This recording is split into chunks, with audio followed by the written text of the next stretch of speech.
Radyo ni Juan Networks, serving the interest of the Filipino people.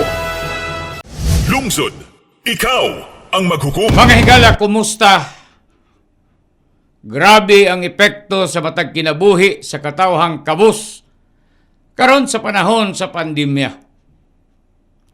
Apan kung unsa man kapait ang kahimtang sa lapad nga hutong sa katilingban, ang mga naa sa hataas nga hutong padayon sa pagpahimulos sa kahimtang sa mga nag-antos sa tumang kalisod sa panginabuhian. Sa article nga dunay caption, Worst Outcomes of Pandemic or Worst Outcome of Pandemic Result or Result of Poor Government Response. Kini ang artikulo nga migawas sa bulatlat.com nga gisulat ni Justine Umali. Ug gisgutan niini ang latest nga research report sa Ibon Foundation. Matod sa Ibon, nga ang plano sa Administrasyong Duterte para sa economic recovery anaara nagtuyok sa pagpadayon sa mga infrastructure projects. Isip iyang main source sa economic stimulus ngang sangputanan mao ang paglangay sa economic recovery. Sa findings sa Ibon Research, milutaw karon nga ang administrasyong migamit sa kahimtang sa COVID-19 pandemic aron mutaas ang ganansya sa pribado luyo sa nagkagidlay nga kahimtang sa ekonomikanhon nga lapad nga ihap sa katawhang Pilipino. Sa gipahigayon nga mid-year Bird Talk sa Ibon Foundation niadtong July 23, natibuok sa Research Institute nga ang worst outcome o resultang negatibo sa pandemic tungod sa atrasado o walay klarong tubag sa kagamhanan sa solusyon sa problema. Ang padayon nga pagsandig sa iyahang dogmatic obsession sa mga polisiyang neoliberal.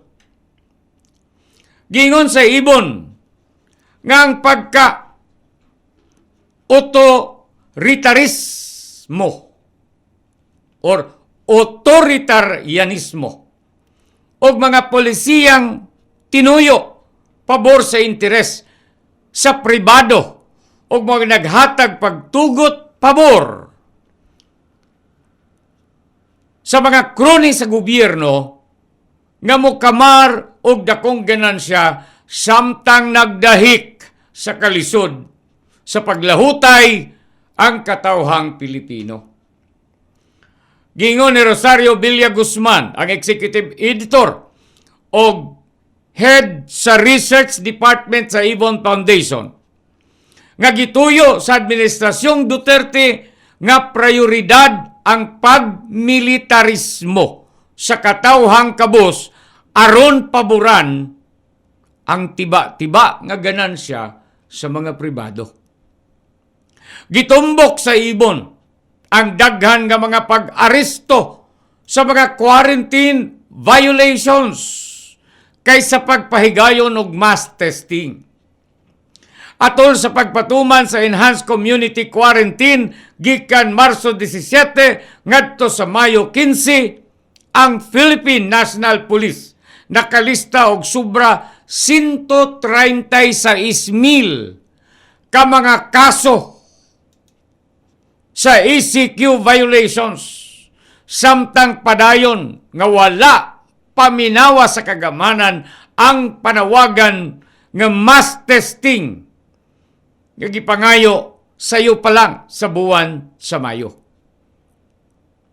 Si Sunny Africa, ang executive director sa Ibon, Nagbutyag usab sa kahimtang tali sa militarization policies o chronic capitalism.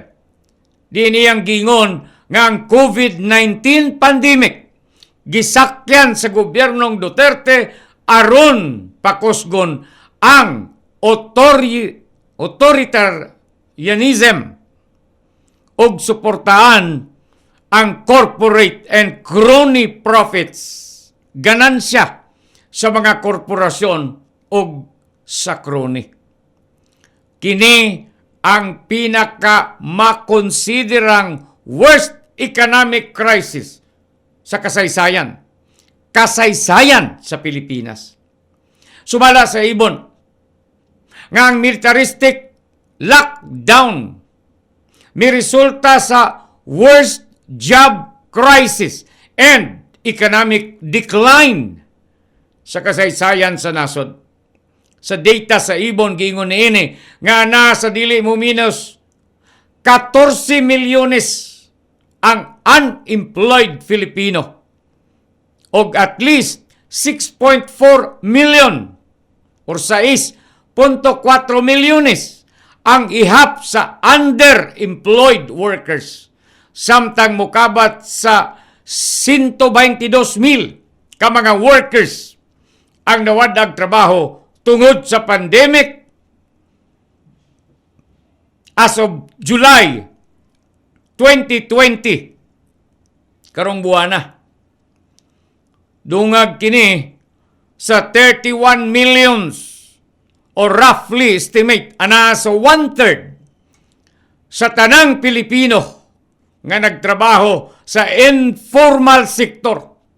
Matod sa Ibon Research, kasagaran ni ini nga puwersa sa pamuo mostly neglected by government policies. Sagad ni ini nga mga disenfranchised nga mga Pilipino gamay rag nakuha sa social amelioration. Kini nga mga kabos nga pamilya nagadawat rag ana sa 48 pesos ang kada adlaw. Haskang layua sa poverty line nga 355 pesos kada adlaw nga gitakda sa NEDA. Nakita sa pagtuon sa ibon nga kasagaran sa budget sa hinabang sa gobyerno anaa naka-focus sa mga tax breaks o sa capital recovery programs alang sa mga formal enterprises.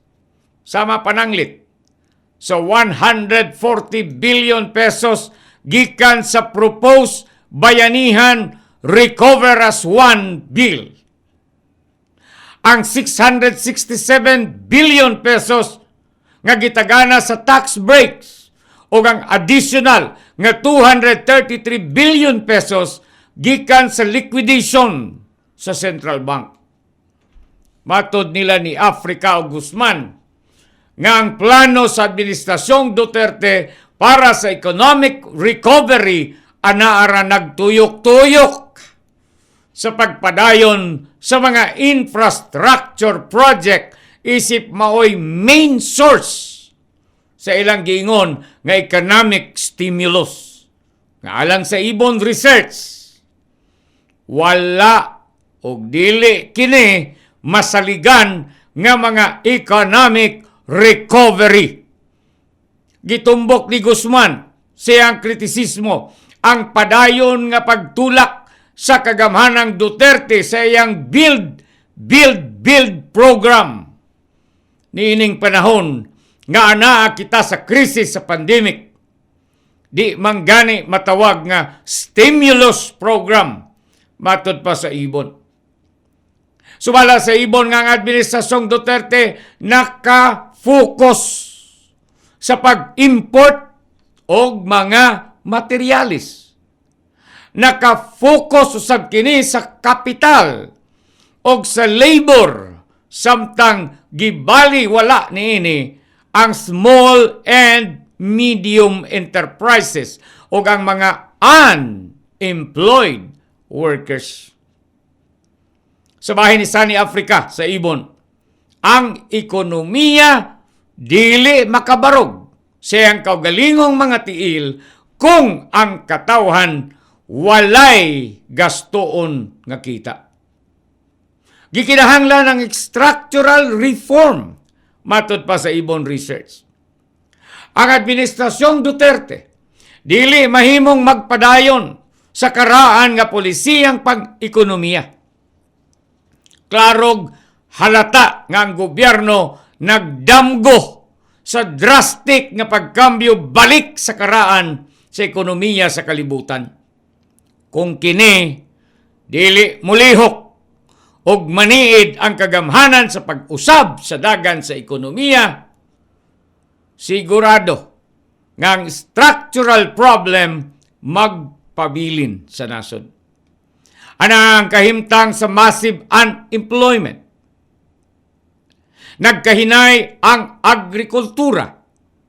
Walay mga supisyente or signifikanteng industriya sa Pilipino. O ang service economy padayon nga nagadepende sa external sources. Dunay dakong panginahanglan nga usbon ang economic strategy ug mag-focus og dakong panahon diha sa agrikultura ug sa industriya or industrial development. Gikinahanglan ang mga polisiya sa kagamhanan matawag nga people-oriented. Gikinahanglang matawag usab kini nga self-reliant, stable, o ecology sustainable. Kini ang gikinahanglan karon nga panahon aron tul-iron ang mga economic strategies nga nahimong pakyas o padayong wala magsilbi sa interes sa katawhang Pilipino. Mga higala, ambot og maminaw ba niini nga punto og sugyot ang kagamhanang astig.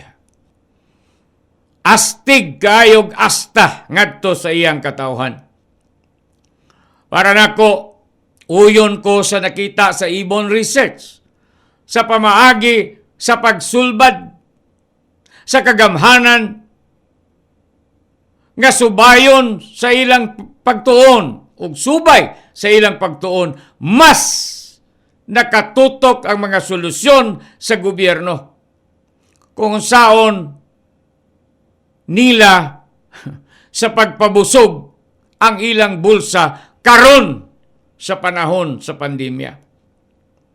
Kung balikan nato ang serye sa atong topics nga oligarkiya o neoliberalismo, hayag pa sa udtong tutok nga ang mga taong anaa sa palibot ni Presidente Duterte mao ang mga taong walay laing tumong mao ang pagpahimulos sa katungod sa katawhan o padayon nga nagduot sa kahimtang sa mas baga nga hutong ngadto sa tumang kalisod sa paglahutay. Di man kaluwasan og positibong interes ang ilang prioridad. Gani, ang lantad nilang aksyon nga wa muhaom sa solusyon aron makahawas unta kita sa risgo sa COVID-19, di man nato matakdo. Ngano? Tungod kay mas importante kanila nga di matandog ang ilang plastadong tumong nga hukhukan ang katawhang Pilipino.